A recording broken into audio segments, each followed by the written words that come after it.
Good morning everyone. आप सभी का स्टडी आईक्यू पर स्वागत है and I am doctor Ranjita. आज के इस क्लास में हम लोग पढ़ने जा रहे हैं क्लास 8 साइंस एनसीईआरटी के चैप्टर नंबर 4 के बारे में, जो है मेटल्स एंड नॉन मेटल्स के बारे में। तो इस चैप्टर में हम लोग डिटेल में डिस्कस करेंगे कि मेटल और नॉन मेटल के क्या क्या प्रॉपर्टीज़ होते हैं, वो एक दूसरे से किस तरीके से अलग हैं, कौन से ऐसे प्रॉपर्टीज़ हैं जिससे कि आप पहचान सकते हैं कि ये पर्टिकुलर मेटल जो है, ये जो पर्टिकुलर एलिमेंट है, ये मेटल है या नॉन मेटल है। So let's start. अगर आप मुझे कांटेक्ट करना चाहते हैं तो this is the email ID, ये मेरा इंस्टाग्राम लिंक है और ये टेलीग्राम लिंक दिया गया है जिस पर कि आप मेरे सभी लेक्चर्स के पीडीएफ को डाउनलोड कर सकते हैं। अगर आप क्लास 6 और क्लास 7 एनसीईआरटी के चैप्टर्स को भी देखना चाहते हैं तो उसके लिंक्स भी यहीं पे भी शेयर किए गए हैं। आप जब मेरा चैनल ज्वाइन करें तो कृपया मेरे नाम की स्पेलिंग ज़रूर चेक कर लें और इसी चैनल को ज्वाइन करें। तो हम बात कर रहे हैं मेटल। तो मेटल क्या होता है? तो मेटल वो सभी एलिमेंट्स को कहा जाता है जो हार्ड हैं, जिनके अंदर चमक है, जिनको आप शीट्स में बना सकते हैं, जिनको आप वायर्स में बना सकते हैं, जिसमें टन टन की आवाज़ आती है, इन सभी एलिमेंट्स को मेटल कहा जाता है। तो मेटल हमारी नेचर में पाए जाने वाले उन सभी एलिमेंट्स को कहा जाता है जिनके अंदर ये सारे के सारे प्रॉपर्टीज़ पाए जाते हैं। Material which are generally possess this properties are called metals. तो जो मेटल्स हैं वो described as chemical elements that are readily lose valence electrons to form positive ions. मतलब क्या है? ये उस तरीके के ये केमिस्ट्री की बात हो गई है थोड़ी सी। जो सेकेंड लाइन है ये थोड़ी सी केमिस्ट्री से रिलेटेड है, जिस कंसेप्ट को हम क्लास 9-10 में पढ़ने वाले हैं। ये क्या कहता है कि ये उन केमिकल एलिमेंट्स को कहा जाता है जिनके पास टेंडेंसी होती है अपने इलेक्ट्रॉन्स को लूज़ करने की। ओके, वो अपने इलेक्ट्रॉन्स को लूज़ करने की उनकी टेंडेंसी है। तो ये बात है। अगर आप क्लास 8 लेवल पे समझना चाहते हैं तो ये सारे उन मटेरियल्स को कहा जाता है जिनके अंदर ये सारे प्रॉपर्टीज़ होते हैं। ये टच करने में हार्ड होते हैं, इनके अंदर चमक होती है। अगर आप एक फ्रेश मेटल को कट करेंगे तो जो उसकी कट सरफेस होगी उसके अंदर चमक होगी। वो जो चमक होती है वो एक स्पेशल क्वालिटी है मेटल्स की। ओके, फिर हम बात करते हैं और प्रॉपर्टीज़ की। पहली प्रॉपर्टी हमने देखा लस्टर, मतलब उसके अंदर चमक है। जब आप मेटल को कट करेंगे तो वो चमकता हुआ आपको चमकीले रंग का दिखाई देगा। मेलिएबिलिटी उसका एक और प्रॉपर्टी है। उसमें क्या होता है कि अगर हम उसको किसी हथौड़े से पीटते हैं तो वो आप उसकी थिन शीट्स को बना सकते हैं। इस प्रॉपर्टी को कहा जाता है मेलिएबिलिटी। तो मेटल्स जो होते हैं दे आर मेलिएबल, मतलब आप उसको प्रेशर के साथ दबा दबा के कूट के आप उसकी शीट्स बना सकते हो। फिर एक और प्रॉपर्टी होती है डक्टाइल। तो ये प्रॉपर्टी होती है जिससे कि आप मेटल के क्या बना सकते हो? वायर्स बना सकते हो। उसको खींच सकते हो और वो खींचकर क्या बना देगा? वायर्स। तो इस प्रॉपर्टी को कहा जाता है डक्टिलिटी।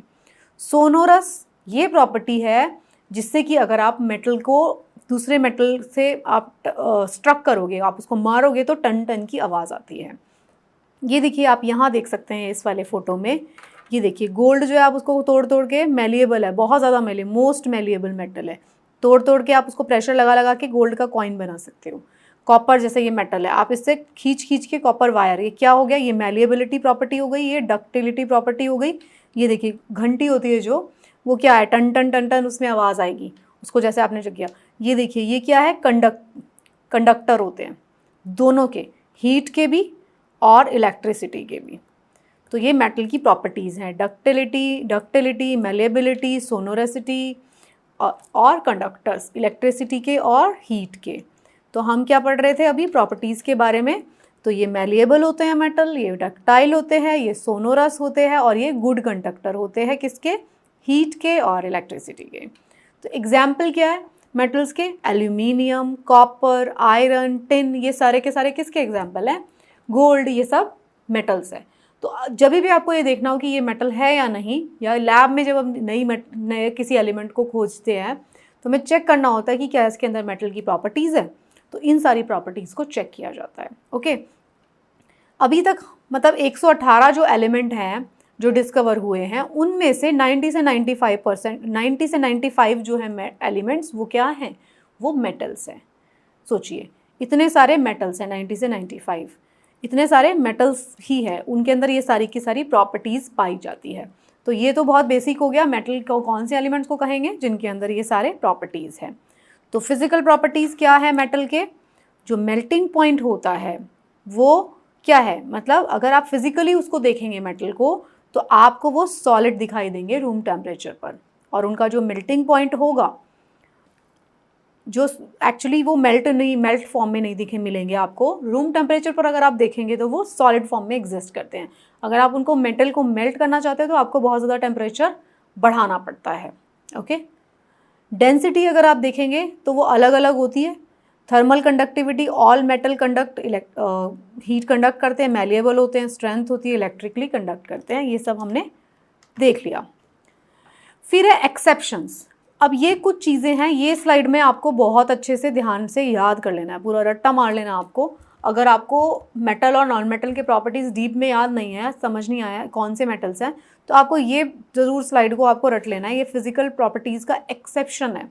कुछ ऐसे मटेरियल के बारे में डिस्कस किया जाएगा जो मेटल है लेकिन मेटल की प्रॉपर्टी शो नहीं कर रहे, नॉन मेटल है लेकिन मेटल की प्रॉपर्टी शो कर रहे हैं, राइट।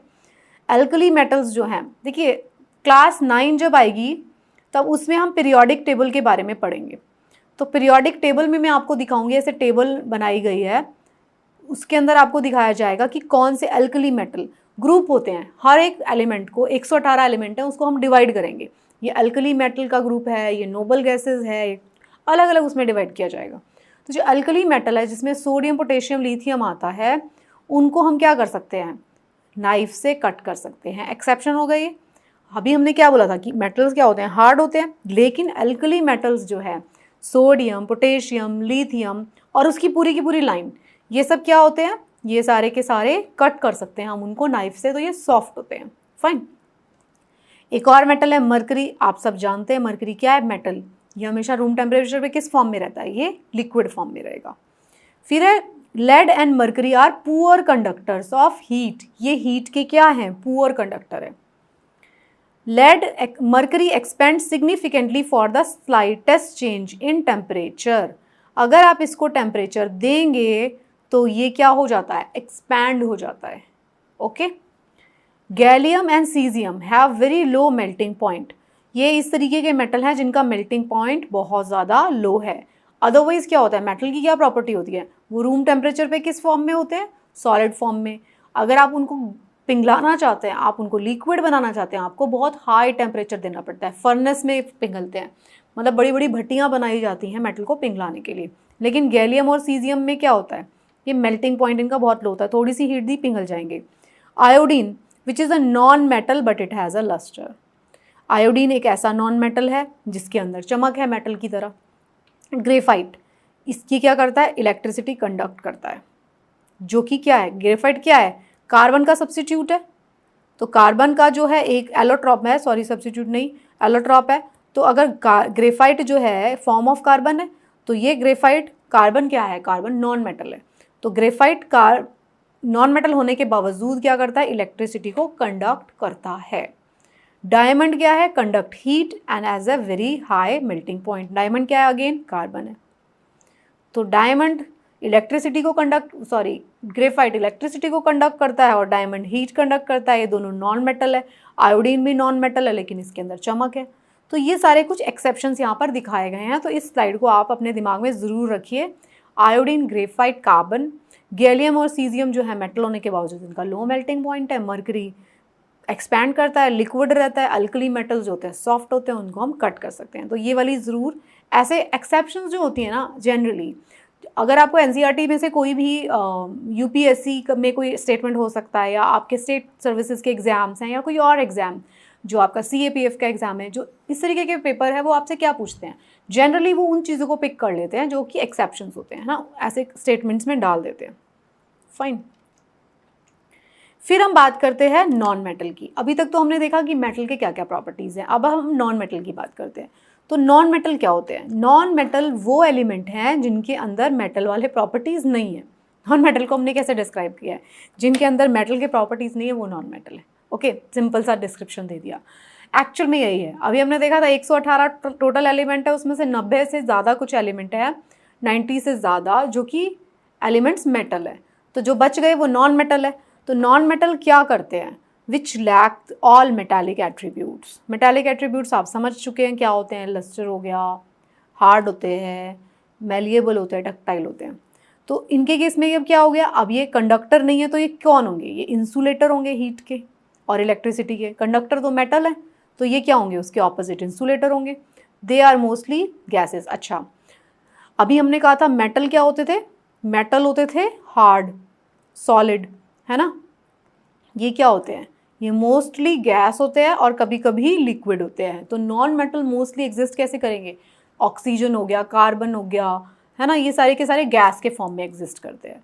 तो ये कभी मोस्टली ये गैस के फॉर्म में एग्जिस्ट करते हैं और कभी कभी लिक्विड के फॉर्म में। Sometimes they are even solid, कुछ एक्सेप्शन है जो कि सॉलिड भी, समटाइम्स ये सॉलिड स्टेट में भी एग्जिस्ट करते हैं रूम टेम्परेचर पर, जैसे कार्बन, सल्फर, फॉस्फोरस, ये सब रूम टेम्परेचर पे भी सॉलिड फॉर्म में दिख सकते हैं आपको। फिर हम बात करते हैं जैसे कि डायमंड है, डायमंड क्या है, वो भी कार्बन का फॉर्म है, ग्रेफाइट है कार्बन का फॉर्म है, सॉलिड फॉर्म में हमको मिल रहा है। फिर हम बात करते हैं जो chemical elements of hydrogen, halogen मतलब जिसमें क्या आता है, fluorine, chlorine, bromine, iodine, astatine, oxygen, sulphur, phosphorus, silicon, nitrogen, boron, selenium, tellurium, noble gases, helium, neon, argon, krypton, xenon and radon.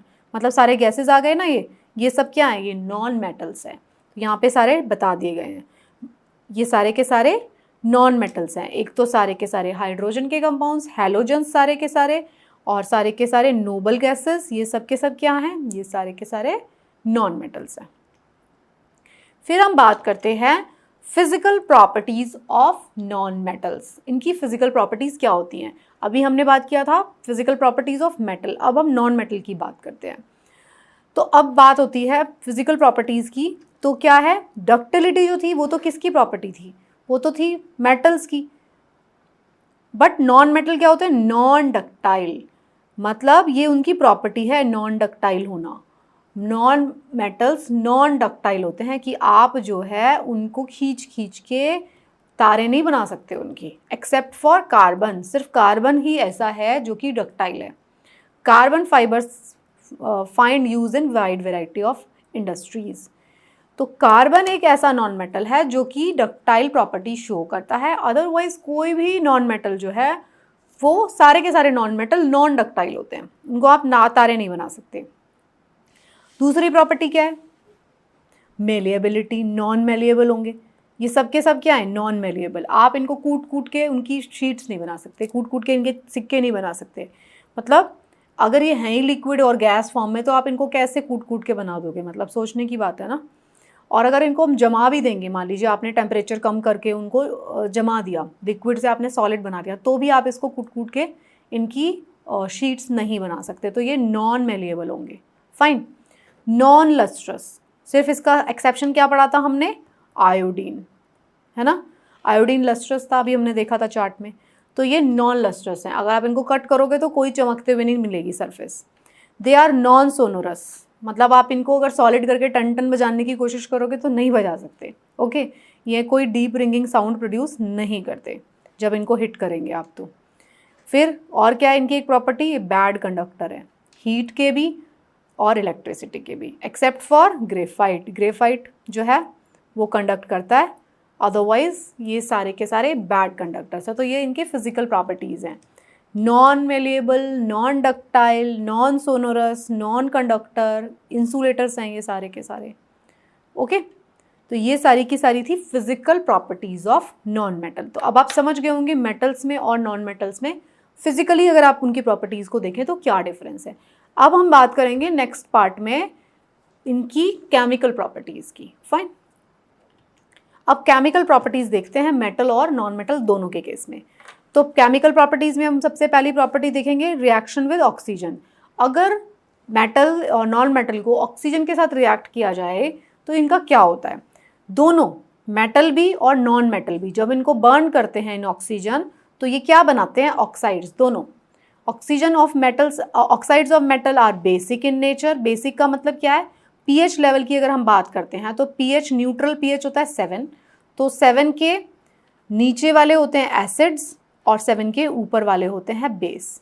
मतलब अगर 6 है तो एसिड है, 8 है तो बेस है। तो ये oxide of metal are basic in nature while that of non metals are acidic in nature.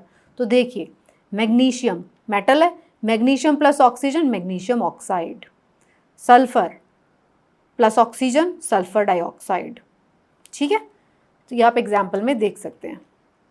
फिर हम बात करते हैं रिएक्शन विद वाटर। अगर वाटर के साथ रिएक्ट करते हैं मेटल्स तो क्या प्रोड्यूस होता है, तो they produce metal hydroxides and hydrogen gas. Some metal reacts with water, metal ही रिएक्ट करते हैं, नॉन मेटल जनरली वाटर के साथ रिएक्ट नहीं करते। तो अगर सोडियम रिएक्ट करेगा वाटर के साथ तो क्या होगा, सोडियम वाटर के साथ रिएक्ट करेगा तो सोडियम हाइड्रोक्साइड बनेगा। और नॉन मेटल के केस में क्या है, नॉन मेटल जनरली वाटर के साथ नहीं रिएक्ट करते हैं। फाइन। रिएक्शन विद एसिड्स, अब एसिड्स के साथ कैसे रिएक्ट करते हैं, तो मोस्ट मेटल जो है हाइड्रोजन गैस और सॉल्ट बनाते हैं। सारे मेटल्स एक ही तरीके से एक्ट करते हैं, लेकिन नॉन मेटल जो है ये रिएक्ट ही नहीं करते एसिड से। ये वाटर से भी नॉन मेटल रिएक्ट नहीं करते हैं, ये एसिड से भी रिएक्ट नहीं करते हैं। एसिड के साथ सिर्फ मेटल्स ही रिएक्ट करेंगे। ओके, तो ये हम केमिकल प्रॉपर्टीज़ के बारे में पढ़ रहे हैं। फिर रिएक्शन विद बेस, अगर बेस के साथ रिएक्ट करना है, मतलब एसिड है और बेस है, तो बेस के साथ रिएक्ट करना है तो metal react with base to produce hydrogen gas. When alkali base reacts with metal it produces salt and hydrogen. ठीक है, तो ये मेटल का रिएक्शन दिखाया गया है, अल्कली प्लस मेटल तो सॉल्ट बन जाता है और हाइड्रोजन बन जाता है। Sodium hydroxide give hydrogen gas and sodium zincate when reacts with zinc metal. तो इसमें दिखाया गया है बेस के साथ जो है मेटल रिएक्ट करते हैं। फिर है डिस्प्लेसमेंट रिएक्शन। तो मोस्ट रिएक्टिव मेटल, मतलब क्या होता है, मेटल के केस की अगर हम बात करते हैं तो जो मोस्ट रिएक्टिव मेटल होगा वो जो लेस रिएक्टिव मेटल होगा उसको डिस्प्लेस कर देता है, उसको हटा के खुद आ जाएगा, डिस्प्लेसमेंट रिएक्शन कहा जाता है। Most reactive metals displaces less reactive metal from their metal compound in aqueous solution. एक एक्वस सॉल्यूशन में अगर डालेंगे तो जो मोर रिएक्टिव मेटल है वो ज़्यादा पावरफुल है, वो लेस रिएक्टिव मेटल को रिप्लेस कर देता है, डिस्प्लेस कर देता है। तो जो डिस्प्लेसमेंट रिएक्शन है वो involve a metal and a compound of different metal. एक मेटल होगा और दूसरा भी डिफरेंट मेटल का कंपाउंड होगा। तो ये केमिकल प्रॉपर्टीज़ की बात हो रही है मेटल्स के और नॉन मेटल्स के। तो मेटल्स जो होते हैं, जो ज़्यादा रिएक्टिव मेटल होगा वो लेस रिएक्टिव मेटल को डिस्प्लेस कर देता है। तो डिस्प्लेसमेंट रिएक्शन में क्या होता है, उसको कर देगा from its compound. Displacement reaction are easily seen when a salt of less reactive metal is in the solution. तो ये केमिस्ट्री लैब में आपको ये चीज़ें देखने को मिलेंगी। ये एक्चुअल में किस तरीके से हो रहा है केमिकल लेवल पर, ये हम फर्दर हायर क्लासेस में देखेंगे। क्योंकि इसको समझने के लिए हमें पहले पीरियोडिक टेबल को जानना ज़रूरी है। हमें ये जानना ज़रूरी है वैलेंसी क्या होती है, मतलब कौन सा ऐसा एलिमेंट है जिसको एटम्स जो इलेक्ट्रॉन्स है उसको ज़्यादा ज़रूरत है या उसको ज़्यादा छोड़ना है उस इलेक्ट्रॉन्स को। तो ये जो लेवल है ये केमिस्ट्री का पार्ट है, जिसको हम अभी 9th और 10th की क्लास आ रही है, उसके अंदर हम पीरियोडिक टेबल जब पढ़ेंगे तब हम उस क्लास में इसको जानने की कोशिश करेंगे थोड़े थोड़े लेवल पर। ओके, तो अभी हमने क्या देखा, हमने देखी प्रॉपर्टीज़ केमिकल, जो केमिकल प्रॉपर्टीज़ थी मेटल और नॉन मेटल की, जिसमें हमने ऑक्सीजन के साथ रिएक्शन देखा, वाटर के साथ देखा, एसिड के साथ देखा। वाटर और एसिड के साथ नॉन मेटल्स रिएक्ट नहीं करते, बेस के साथ भी नहीं करते, और फिर डिस्प्लेसमेंट रिएक्शन है वो मेटल्स शो करते हैं। ठीक है, नेक्स्ट अब हम बात करते हैं केमिकल प्रॉपर्टीज़ का। ये चार्ट में दिखाया गया है, ये वही सेम बात बताई गई है, आप इसको चार्ट को रीड कर सकते हैं ऑन योर ओन। ठीक है, फिर हम बात करते हैं uses of metals and non metals. अगर हमें यूज़ करना है तो हम क्या करेंगे। अब इनके जो यूज़ होते हैं मेटल्स के या नॉन मेटल्स के, तो वो उनकी प्रॉपर्टीज़ के ऊपर डिपेंड करते हैं, मतलब उनकी जो भी फिजिकल प्रॉपर्टीज़ है या उनकी जो केमिकल प्रॉपर्टीज़ हैं उसी के अकॉर्डिंग उसका यूज़ किया जाता है ना। जिसकी जो क्वालिटी होगी हम उसी की पॉजिटिव क्वालिटी या उसकी जो नेगेटिव क्वालिटी उसी को हम यूज़ करने की कोशिश करेंगे, राइट। तो मेटल्स जो है they are used in making machinery, automobiles, aeroplane. किस लिए, क्योंकि हार्ड है, ये स्ट्रॉन्ग है मेटल्स, तो ये सारा ऑटोमोबाइल्स सेक्टर में काम करेंगे। एरोप्लेन्स बनानी है, ट्रेन्स बनाने हैं, इंडस्ट्रियल गैजेट्स बनाने हैं, बर्तन बनाने हैं, जो मर्जी। तो किससे बन रहे हैं, मेटल से। अपने चारों तरफ देखिए आप। नॉन मेटल्स का यूज़ फिर कहाँ पे होता है, नॉन मेटल्स यूज़ होते हैं हमारे लिए, ये भी एसेंशियल है डे टू डे लाइफ में, लेकिन जैसे, क्योंकि मैंने आपको क्या बताया था, नॉन मेटल्स कैसे एग्जिस्ट करते हैं, उसमें मोस्टली गैसेस आती हैं। ऑक्सीजन गैस जो कि हमारे लिए एसेंशियल है लाइफ के लिए, नाइट्रोजन, फॉस्फोरस, पोटेशियम, ये सब कहाँ यूज़ हो रहे हैं, फर्टिलाइज़र। क्लोरीन कहाँ यूज़ हो रहा है, वाटर प्यूरिफिकेशन में, ठीक है। कार्बन डाइऑक्साइड कहाँ यूज़ हो रहा है, हॉस्पिटल में सर्जरी करने में भी यूज़ हो रहा है, कार्बन के नाइफ्स यूज़ किए जाते हैं। और कहाँ पे हो रहा है, मतलब कि ये मेडिकल ग्रेड पे यूज़ किया जाता है। तो नॉन मेटल्स का जो यूज़ है वो भी उनकी प्रॉपर्टी के अकॉर्डिंग उसको यूज़ किया जाता है। फायर एक्सटिंग्विशर में यूज़ किए जाते हैं नॉन मेटल्स, गैसेज तो होती है उसके अंदर। तो यहाँ पे इस चार्ट में दिखाया गया है मेटल प्रॉपर्टीज़ एंड यूजेस। अगर मान लीजिए मेटल जैसे फॉर एग्जांपल कॉपर है, तो कॉपर का क्या है, कॉपर जो अलॉय होंगे सारे कॉपर के और उसकी प्रॉपर्टीज़ क्या होंगी, मेलिएबल होगा, डक्टाइल होगा, गुड कंडक्टर होगा। तो इसलिए हम कहाँ पे यूज़ कर रहे हैं, उसकी इलेक्ट्रिक वायर्स बनाई जा रही हैं, हीटिंग पाइप बनाई जा रही हैं, रूफिंग कर रहे हैं। अगर हम मान लीजिए जो बात कर रहे हैं कॉपर मेटल की, कॉपर की क्या प्रॉपर्टी है, कॉपर जो है बहुत ज़्यादा मेलिएबल है, बहुत डक्टाइल है, और जो उसकी प्रॉपर्टी हम यूज़ करते हैं, बहुत अच्छा कंडक्टर है हीट का भी और इलेक्ट्रिसिटी का भी। और सिल्वर उससे ज़्यादा अच्छा है, लेकिन सिल्वर महंगा है, तो कॉपर को हम यूज़ करते हैं। तो कॉपर से हम क्या बनाते हैं, इलेक्ट्रिक वायर्स बनाते हैं, हीट करने के लिए पाइप्स बनाते हैं, ये सब चीज़ें बनाते हैं। फिर जिंक की बात करते हैं, जिंक का क्या प्रॉपर्टी है, zinc bluish white in colour है, कोरोसिव रेजिस्टेंट, मतलब जिंक के ऊपर जल्दी से जंग नहीं लगेगा, कोरोसिव का रेजिस्टेंट है इन एयर। इससे क्यों होता है, इसमें थिन ऑक्साइड फिल्म बन जाती है इसकी सरफेस पे, जैसे ये एयर के साथ कांटेक्ट में आता है तो ऑक्साइड्स बन जाएंगे। मतलब ऑक्सीजन, हमने रिएक्शन देखा था, ऑक्सीजन के साथ जब मेटल रिएक्ट करते हैं तो क्या बनता था, ऑक्साइड्स। तो ऑक्साइड की लेयर इसकी सरफेस पे आ जाती है, जिससे कि ये फर्दर डिग्रेड नहीं होगा। तो इसका हम कैसे, किस चीज़ में यूज़ करते हैं, इसका यूज़ हम करते हैं गैल्वेनाइजेशन। गैल्वेनाइजेशन क्या है प्रोसेस, गैल्वेनाइजेशन ये प्रोसेस है जिसमें कि मेटल जो कि ज़्यादा कोरोसिव मेटल्स हैं, जैसे आयरन हो गया, स्टील हो गया, उसके ऊपर प्लेटिंग कर दी जाएगी। गैल्वेनाइजेशन, जिंक की प्लेटिंग कर दी जाती है ताकि वो एयर के कांटेक्ट में ना आए और वो भी एयर से ख़राब ना हो।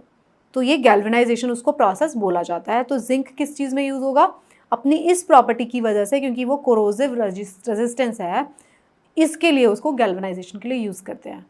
फिर एक और मेटल है टिन। टिन का क्या है, टिन बहुत ही सिल्वरी वाइट कलर का है, मेलिएबल है, लस्ट्रस है, डक्टाइल है, रेजिस्टेंस टू कोरोजन है, we can combine with other metals. तो इसका हम क्या करते हैं, coating for steel sheets and iron, वही है, कोरोजन रेजिस्टेंट प्रोवाइड कर रहा है। तो टिन की, जिंक की क्या यूज़ की जाती है इस प्रॉपर्टी को, इसको यूज़ किया जाता है बाकी मेटल्स को कोट करने के लिए, जिसको प्रोसेस को कहा जाता है गैल्वेनाइजेशन। ओके, तो इनकी मेटल्स की इन प्रॉपर्टीज़ को ही हम यूज़ करते हैं एक्चुअली, हम उसका फ़ायदा उठाने के लिए, ठीक है।